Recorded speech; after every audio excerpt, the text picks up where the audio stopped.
Hi friends, அழகே அழகு serial இனி வரப்போகிற எபிசோட்ஸ்க்கான ப்ரோமோ தான் அந்த வீடியோவில் பார்க்க போகிறோம். அடுத்தடுத்த சுவாரஸ்யங்களை தெரிஞ்சுக்க வீடியோவை ஸ்கிப் பண்ணாமல் கடைசி வரைக்கும் பாருங்கள். மதி விருப்பமே இல்லாமல் தான் அந்த கல்யாணத்தை பண்ணிக்கிட்டு அந்த வீட்டுக்குள்ளே போனாங்க. போன அன்னையிலேருந்து இப்போ வரைக்கும் ஒரு நாள் கூட அவங்க சந்தோஷமாக வாழலை. அதே நேரம் சுரேஷ்க்கும் மதிக்கும் இப்போ வரைக்கும் சின்னதாக ஒரு அண்டர்ஸ்டாண்டிங் கூட கிடையாது. அதுக்கான வாய்ப்பு இருக்கிற மாதிரி கூட தெரியல. மலர் மட்டும்தான் அந்த வீட்டில் நம்ம மதிக்கு ரொம்ப பிடிச்ச கேரக்டர். ப்ளஸ் பாக்கியராஜ் வந்து பொதுவாக ஒரு நல்ல ஒரு மனுஷன் அப்படிங்கிற மாதிரி ஒரு மைண்ட் செட் ஆகும் நம்ம மதிக்கு. ப்ளஸ் அந்த வீட்டில் எப்போவுமே யாருமே நம்ம மதியை வந்து ஓகே அப்படின்னு சொன்னதே கிடையாது. ஏதாவது ஒன்று சொல்லிட்டே இருக்காங்க. விருப்பமே இல்லாமல் கல்யாணம் பண்ணிட்டு வந்த பொண்ணாச்சு அப்படின்னு கொஞ்சம் டைம் கொடுத்துருந்துருக்கலாம். இல்லையா அவங்கள நல்ல விதமாக நடத்தி அந்த வீட்டில் அவங்கள நல்லா பழக விட்டுருந்துருக்கலாம். எந்த விதத்துலையுமே மதிக்கு சுரேஷ் சைட்லேருந்து சப்போர்ட் கிடைக்கல.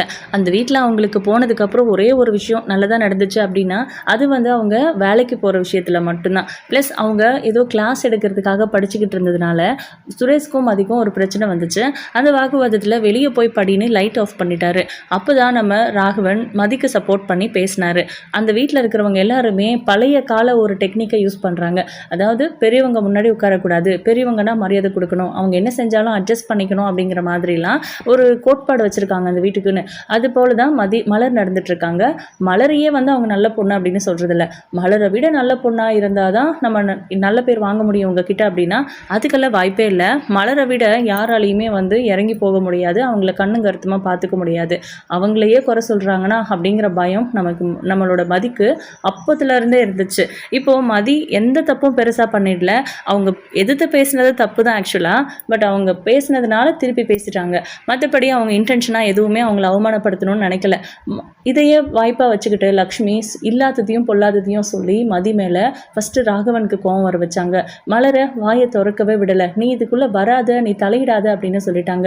அங்கே மலரும் இருந்தாங்க. இப்போ வரைக்கும் ஒரு வார்த்தை கூட நம்ம மதிக்காக பேசலைங்கிறது மதிக்குமே கஷ்டமாக தான் இருக்குது. இப்போ பார்த்தீங்கன்னா அவங்க எல்லாருமே அவமானப்படுத்தி ஆளுக்கு பேசி இப்போ ஃபைனலாக அவங்க அப்பா வந்து கூப்பிட்டு போயிட்டாரு. மலர் மேலே மதிக்கு கோவம்னு சொல்லிட முடியாது, பட் வருத்தம் இருக்க தான் செய்யுது. வீட்டுக்கு போனதுமே அட்வைஸ் பண்ண ஆரம்பிச்சிடுறாங்க. தயவு செஞ்சு இந்த விஷயத்தில் எதுவும் பேசாதீங்க, என்ன 2 நாள் சும்மா விட்டுடுங்க அப்படின்றாங்க. அப்போது நம்ம மதியோட அம்மா காஞ்சனா இருந்துட்டு, இங்கே பாரு, நீ அட்ஜஸ்ட் பண்ணி போகணும்னு நாங்கள் சொல்லலை, ஆனால் வீடுன்னா அப்படி தான் இருக்குங்கிறத நீ அக்செப்ட் பண்ணிக்கோ, அங்கே நடக்கிற ஒரு சில விஷயங்களை நீ அட்ஜஸ்ட் பண்ணிக்கோ அப்படின்றாங்க. ஏமா எல்லாத்துக்குமே கத்துறவளானா?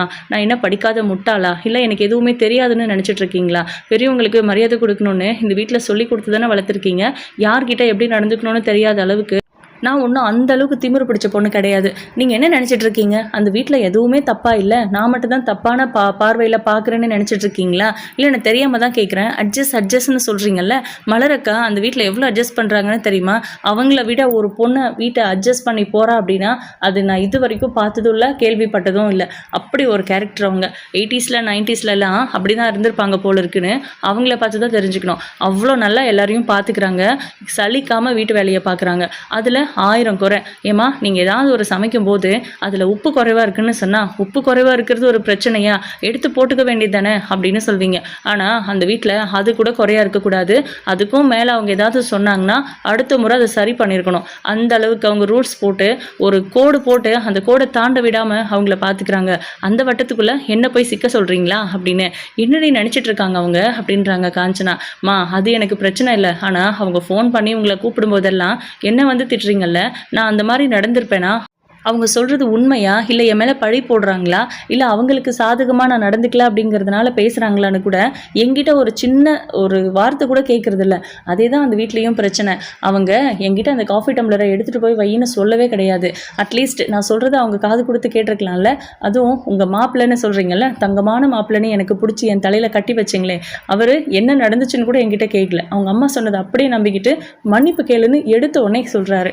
மன்னிப்பு நான் ஏமா கேட்கணும்னு? மன்னிப்பு கேட்டிருந்தா இவ்வளோ பிரச்சனையே இல்லைல்ல அப்படின்றாங்க.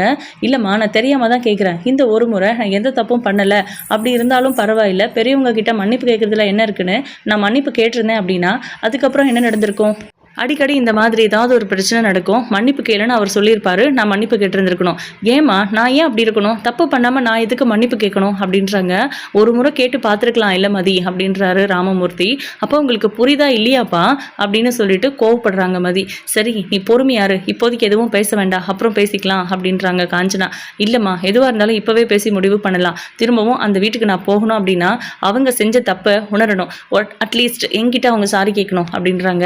என்னது சாரி கேட்குறதே குறைஞ்சபட்சமா அப்படின்னு ராமமூர்த்தி கேட்குறாரு. தப்பு பண்ணியிருக்காங்க இல்லைப்பா, எந்த தப்பும் பண்ணாமல் என்னைய வீட்டை விட்டு வெளியே அனுப்புனதும் இல்லாமல் எப்படி பேசினாங்க தெரியுமா அப்படின்னு மாப்பிள்ளை கேட்டாருல்ல ஒரு சாரி கேளுன்னு. ஒருவேளை நடந்ததெல்லாம் தெரிஞ்சிருந்து கூட ஒரு சாரி கேட்டுன்னு அவர் கேட்டிருக்கலாம்ல அப்படின்றாங்க. ஓ நீங்கள் சொல்கிற மாதிரி ஒரு பாயிண்ட்டாக இருந்திருந்தா அவரை தனியாக கூப்பிட்டு பேசியிருக்கலாம்ல, நீங்கள் என்ன தனியாக கூப்பிட்டு பேசுகிறீங்க. அதே மாதிரி அந்த வீட்டு மாப்பிள்ளை இருக்காரு ரொம்ப நல்லவர், அவர் என்ன தனியாக கூப்பிட்டு பேசுகிறாரு, அதுவும் சாரி கேட்க சொல்லி. நீங்களும் அப்படி தான் சொன்னீங்க. ஆனால் அவர் என்னை தனியாக கூப்பிட்டு அவங்க தெரிஞ்சோ தெரியாமலோ பேசிட்டாங்க. பெரியவங்க என்ன இருந்தாலும் அடுத்தவங்க முன்னாடி அவங்கள அவமானப்படுத்தக்கூடாது, அவங்கள உங்ககிட்ட மன்னிப்பு கேட்க வைக்க முடியாது, அவங்கள சமாதானப்படுத்துறதுக்காக ஒரே ஒரு முறை அவங்கக்கிட்ட சாரி கேட்டுரு, இந்த மாதிரி என்கிட்ட பேசியிருந்தா நான் சாரி கேட்டிருப்பேம்மா. ஆனால் அவர் அப்படி பேசலை, என்னை அதிகாரமாக சாரி கேட்க சொன்னார். அதனால தான் எனக்கு பிடிக்கல, நான் சாரி கேட்க மாட்டேன்னு சொல்லிட்டேன். தப்பே பண்ணாமல் நான் ஏன் சாரி கேட்கணும்னு நான் கேட்டதுக்கு தான் இவ்வளோ பிரச்சனை. என்னை வீட்டை விட்டு வெளியே போ, இந்த வீட்டில் இருக்கிறவங்களை அனுசரித்து இருக்கிறதா இருந்தால் இல்லாட்டினா வெளியே போன்னு சொல்லிட்டாரு. அதனால தான் நான் வெளியே வந்து உட்காந்துக்கிட்டேன் அப்படின்றாங்க. நீ எதுக்கு வெளியே வந்து உட்காந்து, வீட்டுக்கு கிளம்பி வர வேண்டியது தானே அப்படின்றாரு. வந்துட்டு என்ன பண்ண சொல்கிறீங்க? நான் தான் ஏற்கனவே சொல்லியிருக்கேன்ல, பிடிச்சிருக்கோ பிடிக்கலையோ இந்த வாழ்க்கையை நான் வேண்டான்னு சொல்லி தூக்கி எறிஞ்சிட்டு வரமாட்டேன்னு தான் சொல்லியிருக்கேன் அப்படின்னு. இப்போ வந்திருக்கியே அப்படின்னு கேட்குறாங்க காஞ்சனா. இங்கேயெல்லாம் இருந்துட மாட்டேம்மா, அவங்கள பதில் சொல்ல வைப்பேன். கண்டிப்பாக நடந்த எல்லாத்துக்கும் அவங்க வருத்தப்படணும். நான் அந்த வீட்டுக்கு தான் போவேன், நீங்கள் கவலைப்படாதீங்க அப்படின்னு சொல்கிறாங்க. இப்படியே வீம்புக்கே இருந்தால் உன் வாழ்க்கை என்ன ஆகுறது அப்படின்னு கேட்குறாங்க. சுரேஷ் ரொம்ப நல்லவர் அப்படின்னு நான் சொல்ல மாட்டேன், அதே அளவுக்கு கெட்டவரும் கிடையாது. அவர் டோட்டலாகவே வீட்டில் இருக்கிறவங்களோட இன்ஃப்ளூயன்ஸில் இருக்காங்க. அதனால தான் சொல்கிறேன், அவரை எனக்கு தகுந்த மாதிரி மாற்றி அதுக்கப்புறம் அவர் கூடவே நான் வாழ்ந்து காட்டுறேன் அப்படின்றாங்க. என்ன மதி எதுக்கு இவ்வளோ, அவர் உனக்கு பிடிக்கல பிடிச்சிருக்கு, அதை தாண்டி அவர் உன்னோட ஹஸ்பண்ட், அவர் எதுக்கு நீ அசிங்கப்படுத்தணும்? அவரோட ஈகோ டச் பண்ணிட்டீங்கன்னா அதுக்கப்புறம் உங்களுக்குள்ளே எப்படி அண்டர்ஸ்டாண்டிங் வரும் அப்படின்றாங்க. அவர் மட்டும் தினம் தினம் தினம் என்னோட ஈகோவை டச் பண்ணுவார், என் அப்பா அம்மாவை அசிங்கப்படுத்துவார், முகம் கொடுத்து பேச மாட்டார். ஆனால் அவருக்கு மட்டும் எல்லாமே வேணுமா? நான் மட்டும் அவங்க வீட்டில் இருக்கிறவங்களெல்லாம் மதிக்கணுமா? இல்லை நான் தெரியாமல் தான் கேட்குறேன், கல்யாணம் ஆன அன்னைக்கு இருந்து இப்போ வரைக்கும் எத்தனை முறை உங்ககிட்ட அவர் நல்ல விதமாக பேசியிருக்காரு? இங்கே வந்த அன்னைக்கு உங்ககிட்ட நல்ல விதமாக பேசினாரா? அவரை ஏன்ப்பா நான் மதிக்கணும்? இல்லை அவரை ஏன் என் ஈகோவை டச் பண்ணுறதுக்கு நான் அலோவ் பண்ணணும் அப்படின்னு கேட்குறாங்க. நீ பேசுகிறது எல்லாமே சரிதான், ஆனால் தயவு செஞ்சு ஒரு 2-3 நாளைக்கு இதை பற்றி பேசாத, அப்புறம் பார்த்துக்கலான்னு ஃபோனை வேறு அங்கேயே விட்டுட்டு வந்துட்டேன் அப்படின்னு கடுப்பாகிறாங்க மதி. சரி நாளைக்கு நானே போய் வாங்கிட்டு வந்து தரேன் அப்படின்னு. அதெல்லாம் ஒன்றும் வேண்டாம், அங்கேயே இருந்துட்டு போகுது, நான் பார்த்துக்கிறேன்ப்பா அப்படின்னு சொல்லி மதி வந்து ரூமுக்கு போயிடுறாங்க. ஒரு மாதிரி சோகமாக உட்காந்துடுறாங்க. அதே நேரம் அவங்களுக்கு சுரேஷை மீட் பண்ணதுலேருந்து இப்போ வரைக்கும் என்னெல்லாம் நடந்திருக்கு, அதை எப்படியெல்லாம் அவங்க ஹேண்டில் பண்ணியிருக்காங்க அப்படிங்கிறத நினச்சி ரொம்ப ஃபீல் பண்ணிட்டுருக்காங்க, அழவும் செய்கிறாங்க. இந்த பக்கம் சுரேஷ் அவரோட ரூம்குள்ளே போகும்போது அவரோட ஃபீல் கிடையாது அவங்களுக்கு, அங்கே மதியோட ஃபீல் தான் அதிகமாக கிடைக்குது. மதியை மனசார நேசிக்கிறாரு, உள்ளுக்குள்ளே மதி கூட வாழணுங்கிற ஆசையெல்லாம் சுரேஷ்க்கு இருக்க தான் செய்யுது. அவங்க பேசுகிறது அவங்களுக்கு பிடிக்கல. பொண்ணுனா இப்படி தான் இருக்கணும் அப்படிங்கிற ஒரு வரைமுறைக்குள்ளே மதி வரணும்னு நினைக்கிறாங்க. பட் மதி அதுக்கு மட்டும் ஒத்துக்கவே மாட்டேங்கிறாங்க. பொதுவாகவே நிறைய குடும்பங்களில் இந்த மாதிரி விஷயங்கள் நடக்குது. அதாவது குடும்பம் அப்படின்னா இப்படி தான் இருக்கணும், அப்படி தான் இருக்கும், பொண்ணுங்க தான் அட்ஜஸ்ட் பண்ணிக்கணும் அப்படிங்கிற வார்த்தைகளை சொல்லி சொல்லி நிறைய பொண்ணுங்க அவங்களோட வாழ்க்கையவே அழிச்சிக்கிட்டு வேறு வழியே இல்லாமல் நடப்பணமாக வாழ்ந்துட்டுருக்காங்க. இந்த மாதிரியான விஷயங்களை ஏற்றுக்கிறதே இல்லை மதி எப்போவுமே. அடுத்தவங்களுக்கு நடந்தாலே அவங்க அதை ஒத்துக்க மாட்டாங்க. அவங்களுக்கே அவங்க லைஃபே இப்படி அமையும்னு அவங்க கொஞ்சம் கூட எதிர்பார்க்கல. அமைஞ்சிடுச்சு அதுக்காக கண்ணை கசிக்கிட்டு ஓரமாக உட்காடுறதா அப்படிங்கிற ஒரு கேரக்டர், அதுதான் மதியோட ஸ்பெஷாலிட்டி. முக்கியமாக சொல்லணும்னா மதியை அந்த வீட்டில் கூட்டிகிட்டு வந்து அடக்கிட்டோம் அப்படின்னு எல்லாரும் நினச்சாங்க, முக்கியமாக தங்கராஜும் சுரேஷும். ஆனால் தாலி கட்டினதுக்கப்புறம் சுரேஷோட நிலைமை தான் ரொம்ப மோசமாக இருக்குது. மதி அந்த அளவுக்கு வச்சு செஞ்சுட்டு இருக்காங்க. மதிக்கிட்ட வாயை கொடுத்தா என்ன நடக்கும் அப்படிங்கிறதோட செகண்ட் செஷன் தான் இது. இதுக்கு முன்னாடியே வீட்டில் அடக்குமுறை நிறைய இருக்குது அப்படின்னு சொல்லி எதிர்த்து கேள்வி கேட்டாங்க மலருக்காக. மலர் வந்து அது வேண்டாம் விட்டுடலாம் அப்படிங்கிற மாதிரி ஒரு மனநிலைமையில் இருந்தாங்க. ஸோ அது சரி வேண்டாம் நமக்கு எதுக்குங்கிற ஒரு மனநிலைமையில் விட்டுட்டாங்க இவங்களும். பட் இப்போது இவங்களுக்கு நடந்துக்கிட்டு இருக்குது. இது 2வது ரவுண்டுன்னு தான் சொல்லணும். கண்டிப்பாக யாரையும் சும்மா விட போகிறதில்ல. அந்த அளவுக்கு இவங்க ஒரு ஸ்ட்ராங்கான மைண்டில் தான் இருக்காங்க. இந்த பக்கம் சுரேஷுக்கு வந்து அந்த ரூமுக்கு போகும்போது மதியோட ஞாபகமாக இருக்குது. அதே நேரம் அந்த அந்த மதியோட திங்ஸ்லாம் அங்கங்கே இருக்கிறத பார்த்துட்டு செம்மையாக கோவப்படுறாரு. அவங்களோட பர்ஸு, அவங்களோட மொபைலு இதெல்லாம் எடுத்துக்கிட்டு அவங்களோட லக்கேஜையும் எடுத்துக்கிட்டு நேராக கிளம்புறாரு. எங்கடா போகிற அப்படின்னு கோவமாக கேட்குறாங்க லக்ஷ்மி. அவளோட திங்ஸ் அந்த ரூமில் இருக்கவே கூடாது, இனி அவங்க வரமாட்டா அப்படின்னும் போது இதெல்லாம் எதுக்கு இங்கே இருந்துக்கிட்டுன்னு, இப்போ எதுக்குடா அதை எடுத்துகிட்டு போகிற, வேணாண்டா இங்கே இருக்கட்டும், காலையில் போய் கொடு அப்படின்னு சொல்கிறாங்க. இல்லைம்மா, என்னால் அந்த ரூமில் ஃப்ரீயாக இருக்கவே முடியல, அவள் வேண்டான்னு முடிவு பண்ணதுக்கப்புறம் இதெல்லாம் இங்கே இருக்கவே கூடாது அப்படின்னு சுரேஷ் வேகமாக எடுத்துகிட்டு கிளம்பிடுறாரு. என்ன அத்தை இதெல்லாம் அப்படின்னு மலர் கேட்குறாங்க. நான் என்ன பண்ணட்டும், அவளை தான் அவள் வாழ்க்கைக்கு எடுத்துக்கிட்டா, இவனுக்கு பரவாயில்ல, ஆம்பளை போலீஸ், அவன் நினச்சா வேற ஒரு பொண்ணை கல்யாணம் பண்ணிக்க முடியும், ஆனால் அந்த பொண்ணு அப்படின்னு பொண்ணுங்க கூட வாழ்க்கை செட் ஆகலை அப்படின்னா 2வது கல்யாணம் பண்ணிக்கிறாங்க அப்படின்னு சொல்கிறாங்க. அதுக்காக எல்லாருமே அப்படியே இருந்துட்டா வாழ்க்கை என்ன ஆகுறது, உலகம் வேற மாதிரி ஆயிடாதா அப்படின்னு கேட்குறாங்க. அதை பற்றி ஆம்பளைங்களுக்கும் அக்கறை இருக்கணும்ல அத்தை அப்படின்றாங்க மலர். நீயும் அவ்வளோ மாதிரியே பேச ஆரம்பிச்சிட்ட, எத்தனை நாளைக்குன்னு பார்க்குறேன் அப்படின்னு சொல்லிட்டு லக்ஷ்மி உள்ளே போயிடுறாங்க. இங்கே சுரேஷ் வீட்டுக்கு முன்னாடி போய் ஸ்ட்ராங்காக ஹார்ன் பண்ணுறாரு. அவங்க உள்ளே இருக்கிறவங்க எல்லாம் ஓடி வந்து பார்க்குறாங்க, மதியை தவிர. மாப்பிள்ளை வாங்க, மாப்பிள்ளை உள்ளே வாங்க அப்படின்னு. உங்கள் வீட்டுக்கு நான் விருந்து சாப்பிட வரல, உங்கள் பொண்ணோட திங்ஸ்லாம் அந்த வீட்டிலே இருந்துச்சு, திருப்பி வரமாட்டான்னு தெரிஞ்சதுக்கப்புறம் எதுக்காக அது அங்கே இருக்கணும்னு சொல்லி தான் கொடுத்துட்டு போகிறதுக்காக வந்தேன் அப்படின்னு வாசலில் வச்சுட்டு போயிடுறாங்க. காஞ்சனா ராமமூர்த்தி எல்லாம் ரொம்ப உடஞ்சி போயிடுறாங்க. இதை எப்படி ஹேண்டில் பண்ணுறதுனே தெரியல. மதிக்கு சொல்லி புரிய வைக்கலான்னு நினச்சா அவள் சைடில் எந்த தப்புமே இல்லை, இவங்க புரிஞ்சுக்கிற மாதிரியும் தெரியல.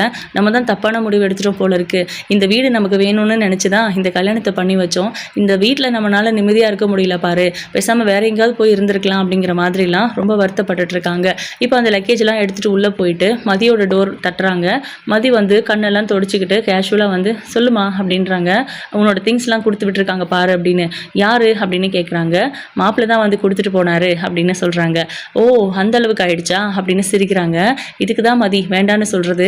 நம்மக்கிட்ட காசு பணம் இருக்குதோ இல்லையோ, கண்டிப்பாக நம்மக்கிட்ட கௌரவம் இருந்துச்சு, அதையும் இப்போ கெடுத்துட்டியே அப்படின்றாங்க. நான் கெடுத்துட்டேனா? நீங்களா தானே இதெல்லாம் பார்த்து பண்ணினீங்க, இதை எப்படி சரி பண்ணணும்னு எனக்கு தெரியும், ஆனால் உடனே என்ன ப்ளேம் பண்ண ஆரம்பிச்சிடாதீங்க, விடுங்க அப்படின்னு சொல்லி அவங்க திங்ஸ்லாம் எடுத்துகிட்டு போய் வச்சுட்டு மறுபடியும் ஏறி உட்காந்துக்கிறாங்க கட்டிலில். அவங்களோட யோசனையில் ஒரு எந்த தெளிவும் இல்லைன்னு தெரிஞ்சும் அவங்க யோசிச்சுட்டே தான் இருக்காங்க. அதாவது ஒரு தெளிவான முடிவை அவங்களால எடுக்க முடியல. இப்போது சுரேஷ் கிட்ட இருந்து ஃபோன் கால் வருது, அவர் அட்டன் பண்ணுறதில்ல, திரும்ப பண்ணுறாங்க, அட்டன் பண்ணுறதில்ல, திரும்ப பண்ணிகிட்டே இருக்காங்க.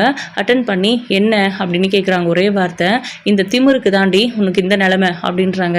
இந்த வாடி பொடின்னு பேசுகிற வேலையெல்லாம் வச்சுக்காதீங்க அப்படின்னு. இல்லை, நான் தெரியாமல் தான் கேட்குறேன், நீ என்ன அவ்வளோ பெரிய இவளா, உன் இஷ்டத்துக்கு என்னனாலும் பண்ணுவேன், உன்னை யாரும் எதுவும் கேட்கக்கூடாதா, புகுந்த வீட்டில் எப்படி நடந்துக்கணும்னு உங்கள் வீட்டில் சொல்லி கொடுக்காம அனுப்பியிருக்காங்க அப்படின்னு சொல்லிட்டு அவர் பாட்டுக்கு பேச ஆரம்பிச்சிடுறாரு. ஹலோ, அதான் வேண்டான்னு சொல்லி வீட்டுக்கு அனுப்பிட்டீங்கல்ல, இப்போ எதுக்கு கால் பண்ணீங்க அப்படின்னு கேட்குறாங்க. உன்னோட திங்ஸ் எல்லாத்தையும் கொடுத்து விட்டுருந்தேன், உன் ஃபோன் உன் கைக்கு வந்திருக்குன்னு தெரியும், அதுக்காக தான் கால் பண்ணேன், இனிமே இந்த வீட்டு பக்கமே நீ வந்துடக்கூடாது, அப்படி மட்டும் வந்த உன்னை கொன்னுடுவேன் அப்படின்னு சொல்லி மிரட்டிட்டு அப்படி டப்புன்னு ஃபோனை வச்சிடுறாங்க. மதிக்கு பயங்கரமாக கோவம் வருது. ஃபோன் மறுபடியும் பண்ணலாமான்னு எடுக்கிறாங்க. அதுக்கப்புறம் ஃபோனை தூக்கி எரியலாமான்னு தூக்கி அப்படியே எரியறதுக்கு ஸ்ட்ரைட்டாக வச்சுட்டு அதுக்கப்புறம் ரிலாக்ஸ் ஆகி நம்ம ஏன் இவ்வளோ கோவப்படணும், இதை எப்படி ஹேண்டில் பண்ணணும்னு யோசிக்கலாம் அப்படின்னு சொல்லி மதி விடிய உட்காந்துட்டு இருக்காங்க. இங்கே இருக்கிறவங்க எல்லாம் டென்ஷனாக இருக்காங்க, அரகுற தூக்கத்தோட. அதே மாதிரி நம்ம லக்ஷ்மிக்கெல்லாம் மதி இந்த வீட்டை விட்டு போனதுனாலலாம் எந்த பிரச்சனையும் இல்லை. அதே மலர் மட்டும் இந்த மாதிரி வீட்டை விட்டு போயிருந்தாங்கன்னா, ஐயோ அவள் எப்போ வருவாளோ தெரியலையே அப்படிங்கிற மாதிரியும் இவங்க நினைக்கிற மாதிரி இந்த சாரியை கூட ரொம்ப சாதாரணமாக கேட்க வச்சுருந்துருப்பாங்க. பட் மதிக்கு அந்த சென்டிமெண்ட்லாம் இல்லைங்கிறதுனால தான் அவங்க வழிக்கு கொண்டு வர முடியல. இப்போ ஃபைனலி மலர் பாக்கியராஜ் கிட்ட சொல்லிட்டு இருக்காங்க, நான் இந்த வீட்டில் இத்தனை நாள் எல்லாத்தையும் அட்ஜஸ்ட் பண்ணிட்டு போகிறேன் அப்படின்னா அதுக்கு காரணம் நீங்கள் தான் பாக்கியராஜ், உங்கள் கூட நான் வாழணும்னு ஆசைப்பட்றேன், அதனால் எவ்வளோ கஷ்டங்கள் வந்தாலும் அதை கடந்து போகணுங்கிற ஒரு தைரியம் எனக்கு இருக்குது. பட் மதிக்கு அந்த மாதிரி எந்த பிடிப்பும் இல்லைல்ல. அவள் என்கிட்ட ஒரு நாள் கேட்டாங்க, ஒருவேளை சுரேஷை லவ் பண்ணி கல்யாணம் பண்ணியிருந்தாலோ இல்லை பிடிச்சி கல்யாணம் பண்ணியிருந்தாலோ கண்டிப்பாக இந்த மாதிரி பிரச்சனைகள் மதியால் வந்திருக்காது. சுரேஷ்காக அவள் அட்ஜஸ்ட் கூட பண்ணியிருந்திருப்பாள். பிடிக்காம ஒரு கல்யாணத்தை பண்ணி வச்சதும் இல்லாமல் எதுக்காக அவளை இப்படி டார்ச்சர் பண்ணணும், அவள் இஷ்டப்படி கொஞ்ச நாளைக்கு விட்டுருக்கலாம்ல, அவளுக்கு இந்த வீட்டில் இருக்கிற எல்லாரையும் பிடிக்கிற மாதிரி நடந்துருந்துருக்கலாம்ல. சுரேஷோட வாழ்க்கையை பற்றி அவங்களுக்கு அக்கறை இல்லாமல் இருக்கலாம், இல்லை மதிக்கு அக்கறை இல்லாமல் இருக்கலாம், நமக்கெல்லாம் இருக்குல்ல, மதியை நம்ம கொஞ்சம் சப்போர்ட் பண்ணியிருக்கலாம் இல்லைங்க அப்படின்றாங்க. அதை பற்றி வீட்டில் யார்கிட்ட பேச முடியும் மலரு அப்படின்னு அவரும் கண் கலங்குறாரு. அந்த பொண்ணுக்காக ஃபீல் பண்ணுறீங்களா, சுரேஷ்காக ஃபீல் பண்ணுறீங்களா அப்படின்னு. அந்த பொண்ணு நம்ம வீட்டில் ஒருத்தி ஆயிட்டா, அவளுக்காகவும் தானே ஃபீல் பண்ணுவேன், ஏன் நீ இப்படி பேசுகிற அப்படின்னு. இல்லை, என்ன இருந்தாலும் இந்த குடும்பத்தை சேர்ந்தவர் தானே நீங்களும், உங்களுக்கும் அந்த மாதிரி ஏதாவது தொத்திக்கிச்சோன்னு நினச்சா அப்படின்னு சொல்லிட்டு மலரும் நல்லா கேள்வி கேட்குறாங்க. அடுத்த நாள் காலையில் சுரேஷ் டியூட்டியில் இருக்காரு. நம்ம மதி வந்து எங்கேயோ கிளம்புறாங்க, காலேஜ் போகிறாங்கன்னு இவங்கெல்லாம் நினச்சிக்கிறாங்க. ஆனால் அவங்க காலேஜ் போகலை, நேராக போலீஸ் ஸ்டேஷனுக்கு போகிறாங்க. ரொம்ப ரொம்ப நேரம் வெயிட் பண்ணியும் அங்கே இருக்கிற யாருமே கவனிக்கல அப்படிங்கிறதுனால நான் எஸ்ஐயை பார்க்கணும் அப்படின்னு டைரெக்டாகவே கேட்குறாங்க. சார் கொஞ்சம் பிஸியாக இருக்காருன்னு. நான் கம்ப்ளைண்ட் கொடுக்கணும், நீங்கள் கம்ப்ளைண்ட் எடுக்கிறீங்களா இல்லை நான் டைரெக்டாக எஸ்பி ஆஃபீஸ் போகவா அப்படின்னு மிரட்டுறாங்க. அதனால அவங்களும் சார் உங்களை பார்க்க ஒரு லேடி வெயிட் பண்ணிட்டு இருக்காங்கன்னு சொல்லி வந்து சொல்கிறாங்க. அதுக்கப்புறம் சரி உள்ளே அனுப்புங்கன்னு சொல்கிறாங்க. வர்றது மதி. அப்படியே சுரேஷ் ஆடி போயிடுறாரு. சுரேஷ்க்கு இது தேவை தான். இப்போ மதி வந்ததும் உட்காருங்க அப்படின்னு மரியாதையை நடத்துகிறாரு. ஏன்னா ஃபஸ்ட்டு டைம் மதி வந்தப்போ அவங்கள ஒரு மனுஷியாக கூட நடத்தலை. அவங்க பேசினது எதையும் காது கொடுத்து கூட கேட்கல. இந்த ஸ்டெப்ஸ், அதாவது இந்த கேஸ் அவர் எடுக்கல அப்படிங்கிறதுனால தான் அவங்க வந்து எஸ்பி ஆஃபீஸ் வரைக்கும் போய் கம்ப்ளைண்ட் கொடுத்தாங்க. ஸோ மறுபடியும் அது நடந்துடக்கூடாதுங்கிறதுனால பார்க்கலாம் என்னதான் சொல்கிறாளோ அப்படின்னு அந்த பயம், அந்த ஒரு சுச்சுவேஷன் நடந்ததுனால தான் இப்போ சுரேஷ்க்கு மதியை மதிக்கணுங்கிற எண்ணமே வந்திருக்கு. அதனால கேட்குறாரு, என்ன பிரச்சனை சொல்லுங்கள், என்ன கம்ப்ளைண்ட் கொடுக்கணும், யார் மேலே கொடுக்கணும் அப்படின்னு கேட்குறாங்க. என் ஹஸ்பண்ட் மேலே தான் கம்ப்ளைண்ட் கொடுக்கணும் அப்படின்றாங்க. சுரேஷ் அப்படியே ஒரு மாதிரி பார்க்குறாரு. என்னென்னு கம்ப்ளைண்ட் கொடுக்கணும் அப்படின்னு கேட்குறாங்க. நான் கொடுக்க போகிற கம்ப்ளைண்ட்டு கொஞ்சம் ஹார்ம்ஃபுல்லாக தான் இருக்கும். ஏன்னா அவர் என்னை ரொம்ப ரொம்ப கொடுமைப்படுத்தினாரு அப்படின்னு சொல்கிறாங்க. கொடுமைப்படுத்தினாரா அப்படின்னு நக்கலாக சிரிக்கிறாங்க நம்ம சுரேஷ். ஆமாம், என்ன கை ஓங்கினார் அடிக்கிறதுக்கு. அதுக்கப்புறம் அடிக்கிறதுக்கு தைரியம் வரல போல இருக்குது. வீட்டில் இருக்கிற அத்தனை பேரும் சேர்ந்து என்னை வீட்டை விட்டு வெளியே போன்னு சொன்னாங்க. என்னை கையை பிடிச்சி வெளியே தள்ளுறது, கழுத்தை பிடிச்சி வெளியே தள்ளாத குறையா வீட்டை விட்டு வெளியே துரத்துனாங்க. எங்கள் அப்பா அம்மாவை வீட்டுக்கு வர வச்சு அவமானப்படுத்தினாங்க. ஃபோன் பண்ணி கொன்னுருவேன் வீட்டுக்கு வந்தா அப்படின்னு சொல்லி மிரட்டினாங்க. என் பெர்மிஷன் இல்லாமல் என்னோட திங்ஸ் எல்லாத்தையும் எடுத்து அந்த வீட்டில் இருந்து வெளியே கொடுத்து விட்டாங்க. இந்த மாதிரி எக்கச்சக்க விஷயங்கள் நடந்திருக்கு அப்படின்றாங்க. சுரேஷ் வந்து ஒரு மாதிரி திருன்னு முழிக்கிறாரு. இவளை இவ வழியிலேயே போய் ஆஃப் பண்ணணும் அப்படின்னு யோசிச்சுட்டு, அப்போது நீங்கள் மறுபடியும் உங்கள் ஹஸ்பண்ட் கூட சேர்ந்து வாழணும்னு நினைக்கிறீங்களா இல்லை டிவோர்ஸ் பண்ணணும்னு நினைக்கிறீங்களா அப்படின்னு கேட்குறாங்க. சார், என்னோட பிரச்சனையை நான் உங்ககிட்ட சொல்லிட்டேன். நான் என்ன முடிவு எடுக்கிறேங்கிறது அப்புறம், பட் இந்த விஷயத்தில் நான் என்ன முடிவு எடுக்கணுங்கிறத ஒரு எஸ்ஐயா நீங்கள் சொல்லுங்கள் அப்படின்னு சொல்கிறாங்க. சுரேஷால் என்ன பேச முடியும்? பரவாயில்ல, குடும்பத்தை அட்ஜஸ்ட் பண்ணி போக வேண்டியது தானே அப்படின்னு கேட்குறாங்க ஒரு வார்த்தை. அது எப்படி சார் அட்ஜஸ்ட் பண்ணி போக முடியும்? அந்த வீட்டில் ஏற்கனவே ஒரு மருமக இருக்காங்க. அவங்க எல்லா விஷயத்துலையும் அட்ஜஸ்ட் பண்ணி தான் போகிறாங்க. பெரியவங்களை மதிக்கிறது, வீட்டோட வேலைகளை எல்லாத்தையும் அவங்களா இழுத்து போட்டு செய்கிறதுன்னு பார்த்து பண்ணுறாங்க. எங்கேயாவது வெளியில் போகணுன்னா கூட அந்த வீட்டில் யாருமே அவங்களுக்கு பெர்மிஷன் கொடுக்கறதில்ல, கெஞ்சணும், அந்த மாதிரி நடத்துகிறாங்க. ஆனால் அவங்களுக்கே அவ்வளோ மரியாதை கிடையாது. எனக்கு வந்து என்னோட செல்ஃப் ரெஸ்பெக்ட் ரொம்ப ரொம்ப முக்கியம். அதனால் நான் அந்த அளவுக்கெல்லாம் அட்ஜஸ்ட் பண்ணி போக மாட்டேன். இப்போ நான் என்ன பண்ணணும்னு சொல்லுங்கள் அப்படின்றாங்க. கொஞ்சம் வெளியே இருங்க, நான் யோசிச்சுட்டு சொல்கிறேன் அப்படின்னு. என்ன சார் நீங்கள் எத்தனை கேஸ் பார்த்துருக்க மாட்டீங்க, இந்த விஷயத்தில் சரி ஓகே நான் கம்ப்ளைண்ட் கொடுத்துட்டு போகிறேன், நீங்கள் ஆக்ஷன் எடுங்க அப்படின்னு கம்ப்ளைண்ட் பேப்பரை ரெடியாக வச்சுட்டு இருந்து எடுத்து கொடுக்குறாங்க. இதெல்லாம் கேஸே கிடையாது, மரியாதையை எந்திரிச்சு போயிடு, தேவையில்லாமல் என்கிட்ட கேம் விளையாடுற வேலையெல்லாம் வச்சுக்காத. நீ ஒழுங்காக வீட்டில் அட்ஜஸ்ட் பண்ணி நடந்துக்கல, பெரியவங்க கிட்ட மரியாதை இல்லாமல் பேசுவேன், ஆனால் உனக்கு வந்து எல்லா மரியாதையும் கிடைக்கணும்னு எதிர்பார்ப்பியா? சின்ன பொண்ணு உனக்கே அவ்வளோ இருக்கும்போது வீட்டு பெரியவங்களுக்கு எப்படி இருக்கும்? மரியாதை இங்கேருந்து போயிடு, இல்லைனா நான் உண்மையில கம்ப்ளைண்ட் கொடுக்க வேண்டியிருக்கும் என் அம்மாவை அவமானப்படுத்தினதுக்கு அப்படின்னு சொல்கிறாங்க. தாராளமாக கொடுங்க, கம்ப்ளைண்ட் எடுக்க முடியுமா முடியாதா அப்படின்னு கேட்குறாங்க. முடியாதுரி அப்படின்னு சொல்கிறாரு. சரி ஓகே, எனக்கு தெரியும் இதுதான் நடக்கும்னு, அதனால தான் நான் வேற ஒரு பிளான் பண்ணிட்டு வந்திருக்கேன் அப்படின்னு சொல்லி நம்ம மதி வெளியே போய் நிற்கிறாங்க. கரெக்டாக பத்திரிக்கைக்காரங்க வராங்க. பத்திரிக்கைக்காரங்க வந்துட்டு, என்ன மேடம் இங்கே வர சொல்லியிருந்தீங்க, நீங்கள் தானே அப்படின்லாம் கேட்டு விசாரிச்சுட்டு இருக்க. கரெக்டாக எஸ்பியும் வந்துடுறாரு. அவர் வரதை பார்த்துட்டும் மதிக்கிட்ட போய் பேசுகிறத பார்த்துட்டும் போலீஸ் ஸ்டேஷனில் இருக்கிற அத்தனை பேருமே ஆடி போயிடுறாங்க. சுரேஷ் ஓடி வந்துட்டு சார் அப்படின்னு சொல்லி சல்யூட் பண்ணுறாங்க. என்னையா நடக்குதுங்க அப்படின்னு கேட்குறாங்க. சார் அது வந்து அப்படின்னு சொல்லிட்டு அதுக்கப்புறம் அவர் புரிஞ்சுக்கிறாரு ஏதோ தப்பாக இருக்குது, அதனால தான் பையன் பம்புறான் அப்படிங்கிற மாதிரி. அதுக்கப்புறம் சுரேஷையும் மதியையும் தனியாக கூப்பிட்டு போய் பேசுகிறாங்க, பத்திரிக்கைக்காரங்களை வெயிட் பண்ண சொல்லிட்டு. இப்போது மதியோட பிரச்சனை என்னங்கிறத எஸ்பி கிட்ட சொல்கிறாங்க. அப்போது எஸ்பி இருந்துட்டு சுரேஷ் கிட்ட கேட்குறாங்க, இந்த பொண்ணோட பிரச்சனையை ஒரு எஸ்ஐயாக இருந்து தீர்த்து வைக்க போறியா இல்லை அவளோட புருஷனாக இருந்து தீர்த்து வைக்க போறியா அப்படின்னு கேட்குறாங்க. ஃபஸ்ட்டு அவங்க கேட்கும்போதே தெரியுது தீர்த்து வச்சு தான் ஆகணும் அப்படிங்கிற மாதிரி. ஏன் சார் என் சைடில் இருக்கிற நியாயம் அப்படின்னு, நீங்கள் கம்ப்ளைண்ட் கொடுங்க அந்த பொண்ணு மேலே, கொடுக்குறீங்களா அப்படின்னு கேட்குறாங்க. ஆனால் அது பொதுவாகவே ஆம்பளைங்களுக்கு அவமானம் இல்லை, கொடுக்க மாட்டீங்கல்ல அப்படின்னு அவரே கிண்டல் பண்ணுறாரு. சார் வீட்டில் எத்தனை பிரச்சனை இருக்குது, இவ எப்போவுமே பெரியவங்களை மதிக்க மாட்டேங்கிறா அப்படின்லாம் சொல்கிறாங்க. நான் என்ன உங்கள் 2 பேருக்கும் பஞ்சாயத்து பண்ணிட்டா உட்காந்துட்ருக்கேன். அந்த பொண்ணு நேராக எஸ்பி ஆஃபீஸ்க்கு தான் கம்ப்ளைண்ட் கொடுக்க வந்தா. நான் இல்லைம்மா அங்கேயே கம்ப்ளைண்ட் எடுப்பாங்க நீ போன்னு சொல்லி அனுப்புனேன். ஆனால் அவங்க எடுக்க மாட்டாங்க சார், எதுக்கும் உங்ககிட்ட ஒரு காப்பி இருக்கட்டும், அவங்க எடுத்தாங்கன்னா அவங்களே ஆக்ஷன் எடுக்கட்டும், அப்படி இல்லைனா என்னோட பிரச்சனையை நீங்கள் தான் தீர்த்து வைக்கணும்னு சொல்லி என்கிட்ட ஒரு காப்பி கொடுத்துட்டு வந்தா.